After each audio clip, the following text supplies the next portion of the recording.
His name was Sarkel. He was the supreme architect of the sphere of dreams, a sentient entity composed of pure psychic resonance, drifting in the radiant heart of the quantum nebula. His world was a masterpiece of immateriality, a realm without the burden of matter, the sting of pain, or the clumsiness of physical form. Here, thoughts, emotions, and abstract ideas flowed like crystalline rivers, weaving through the ether to form landscapes of pure light and beings of sheer consciousness. To Sarkel and his kind, the Etherians, the physical universe was nothing more than a chaotic, filthy, and profoundly dangerous abomination. They viewed the material world as a primal noise that threatened the absolute harmony of their existence. The tranquility was shattered when Sarkel's deep space probes detected a primitive, metallic speck wandering near the sacred borders of the nebula. It was a starship, a crude vessel of iron and fire. On his holographic displays, the inhabitant appeared, a creature they identified as a human. To Sarkel, she was the epitome of vulnerability. Her body was soft, dangerously fragile, slave to the pathetic needs of oxygen, warmth, and organic fuel. Her thoughts were a cacophony of contradictions, a noisy mind filled with illogical impulses. Sarkel felt a flicker of irritation. He intended to brush the ship away as one might shoo an insect, never imagining that this insect carried the power to unravel his reality. The human was unexpectedly stubborn. Her vessel, the Ranger 7, ignored every psychic deterrent Sarkel projected. Instead of veering away, it began a slow, deliberate penetration into the outer veils of the nebula, a region where the laws of physics were supposed to dissolve into the psychic will of the Etherians. Sarkel decided to end the intrusion. He extended his psychic tendrils, seizing the ship with the ease of a child picking up a toy. He reached into the ship's core, deactivating its engines and life support systems. He expected the creature to succumb to the cold, to drift into a forced stasis. But when the cockpit display flickered back to life, he saw the woman, Anna.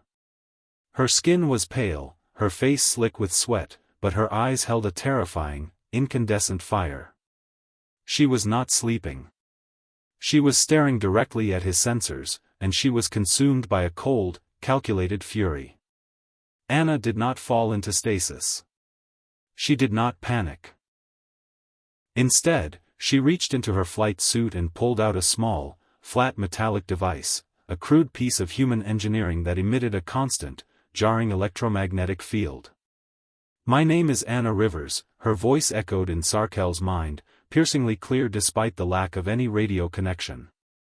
"And you just committed an act of piracy." That was a mistake. Sarkel was stunned. Her consciousness was radiating waves of indignation so intense they felt like physical blows. He attempted to send a pulse of absolute calm, a psychic wave meant to render any biological mind unconscious. Anna merely grimaced, fighting through the mental pressure, and struck her control panel with the metal device. Sparks flew, and the Ranger's engines roared back to life, bypassing his psychic lock. You cannot do this," Sarkel's thought thundered in her mind, shaken for the first time in millennia. "Watch me," Anna replied through gritted teeth. "You shut down the digital brain, but you forgot that humans built the manual gears. You cut the air, but I've got enough in my lungs for a fight. You tried to put me under, so I broke my own nose to let the pain keep me awake." Blood. Sarkel felt a wave of profound revulsion. This creature had intentionally harmed her own physical shell to resist his mental dominance. It was a concept so alien it bordered on the impossible. Then, the ultimate violation occurred. Anna began to maneuver. The ship, which should have been a dead husk, began to crawl deeper into the nebula, violating the first law of the Etherians: matter cannot move without the mind's permission. As the Ranger pushed deeper, Sarkel realized that Anna was using the noise of the nebula as a map. She was navigating the flows of pure thought as if they were nothing more than solar winds. Every psychic barrier he raised was met by a counter-vibration from her ship's crude shielding. She was searching for something, and with a sinking realization, Sarkel knew what it was. She was heading for the halo, the sacred relic at the center of the sphere of dreams. To the Etherians, it was the source of all life and wisdom. To Anna, it was a target. She was steering her vessel toward a direct collision, intending to land on the very heart of their civilization. Sarkel gathered the collective strength of his people. He flooded the Ranger's cockpit with a psychic storm, weaving a tapestry of terror and grief. He showed Anna her dead ancestors, he manifested her deepest fears of the dark, silent void. He intended to crush her spirit until she begged for the end. Anna collapsed to her knees, clutching her head, her breath coming in ragged gasps. Sarkel felt victory within his grasp. But then, something shifted. Her fear didn't turn into submission. It turned into a white-hot, anti-psychic shield. Her grief became a solid wall. With a mental scream of pure defiance, she pushed back, her raw human emotion exploding outward and severing Sarkel's connection to her ship. The Ranger reached the halo. The protective energy field surrounding the relic, which were designed to repel any hostile thought, proved useless against a hunk of titanium and iron. The halo's light began to flicker, its perfect geometry disrupted by the presence of unthinking matter. Sarkel watched in silent horror as the ship's landing struts extended and touched the sacred surface. He expected the universe to end. He expected a total collapse of the crystalline dreams. But instead, the halo did something it had never done in the history of the Etherians: it pulsed. It emitted a low, resonant frequency that matched the biological rhythm of the woman inside the ship. Anna shut down her systems and stepped out of her ship in a pressurized suit. She stood on the surface of their holiest site and looked around. For the Etherians, this was a catastrophe. For Anna, it was a moment of quiet awe. Sarkel looked into her mind and saw no malice. He saw only a profound, aching sense of loss. She wasn't there to conquer, she was there because the halo's light reminded her of a nightlight her daughter once had. This realization sent ripples of change through the sphere of dreams. The crystalline rivers changed color, the sky of the nebula filled with new, chaotic, yet beautiful stars. Her presence was infecting their logic with the beauty of human imperfection. Why? Sarkel finally asked, his voice now a whisper of curiosity rather than a command of power. Anna looked up into the glowing nebula, feeling his presence. "I was lost," she said simply. "My ship was dying, and this was the only light I could find. It looked like a way home." Sarkel processed the concepts of lost and home. They were physical states, yet she gave them psychic weight. He realized that he had deemed her defenseless because he only saw her body. He had ignored the fact that a human mind is built to endure a world that is constantly trying to kill it. In her defenselessness, she had found a strength that his perfect, logical world could never comprehend. The human had not just broken their laws, she had taught them that laws are meant to evolve. As Anna stood on the surface of the halo, a strange phenomenon began to occur within the sphere of dreams. The Etherians, who had existed for eons in a state of static perfection, suddenly felt the pulse of time. To them, time was a circle, but through Anna's presence, it became a line that had a beginning and, more terrifyingly, an end. Sarkel watched as his peers recoiled in psychic agony. They were experiencing mortality by proxy. Anna's every breath was a countdown, and this rhythmic ticking began to overwrite the eternal silence of the nebula. It was the first time the Etherians understood that beauty could be precious precisely because it was fleeting. The high elders of the Etherian race manifested around the halo, appearing as towering pillars of violet light. They were prepared to erase the Ranger 7 and its pilot from existence. The biological unit is a contaminant, they signaled through the collective hive mind. Her chaos is dissolving the foundations of the dream. They raised a collective psychic strike, a force capable of snuffing out a sun. But Sarkel stepped between them and the woman. He didn't use force, he used the noise he had learned from Anna.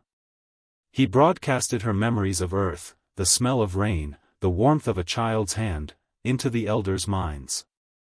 The strike faltered. The elders, for the first time in their history, felt doubt. Anna, unaware of the celestial battle occurring in the psychic realm above her, knelt and touched the halo with her bare hand, having momentarily bypassed her suit's exterior glove through a localized pressure seal, another reckless human act. The physical contact sent a shockwave through the nebula. Her scars, both physical from the crash and emotional from her life, became data points for the halo. The relic began to rebuild itself, not into a more perfect crystal, but into a structure that incorporated cracks and flaws. It became a monument to resilience. Sarkel realized that the human defenselessness was actually a form of extreme adaptability. She survived by breaking and healing, a concept the Etherians had never considered. The nebula began to develop gravity. It wasn't the physical gravity of a planet, but a psychic weight. Every regret Anna held, every ounce of love she felt for her distant home, pulled at the fabric of the sphere. The Etherians found themselves being pulled down toward the material surface. They were losing their ability to remain purely ethereal. "What have you done?" the elders wailed. "She isn't breaking our world," Sarkel replied, his own form becoming denser, more defined. "She is giving it weight. She is making us real." The law that matter is an illusion was completely obliterated. Matter was now the anchor of their thoughts. Anna realized the station, or the stone as she saw it, was reacting to her life support needs. The halo began to exude oxygen-rich gases and generate heat. It wasn't magic, it was the psychic environment rearranging its molecular structure to ensure her survival. The Etherians were now inadvertently serving as her life support system.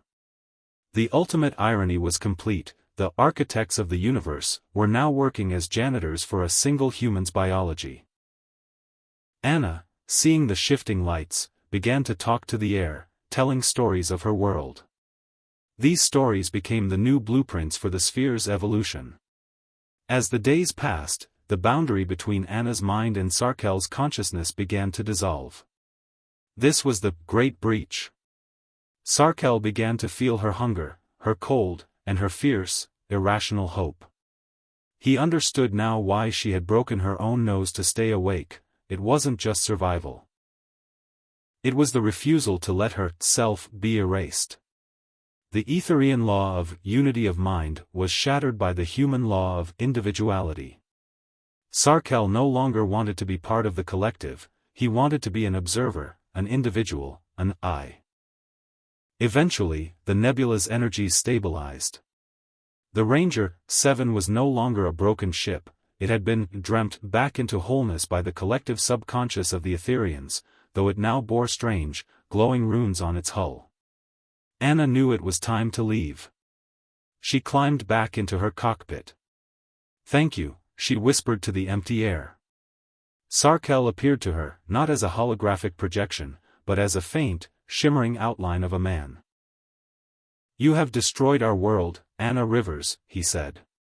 "I hope the new one is better," she replied with a weary smile. As the Ranger 7 ignited its engines, now fueled by a mixture of hydrogen and pure thought, it left a trail of humanized space behind it. In its wake, the quantum nebula was no longer a place of cold perfection. It was a place of color, sound, and vibrant, messy life. The Etherians who remained were different. They began to build, to create art, to feel pain. They had become biological, in spirit. The ancient laws were replaced by a single, human-inspired mandate: to exist is to struggle. Back on Earth, Anna's story was dismissed as a hallucination caused by oxygen deprivation, until scientists examined her ship. The metal was no longer standard titanium, it was a soul-resonant alloy that shouldn't exist in our dimension.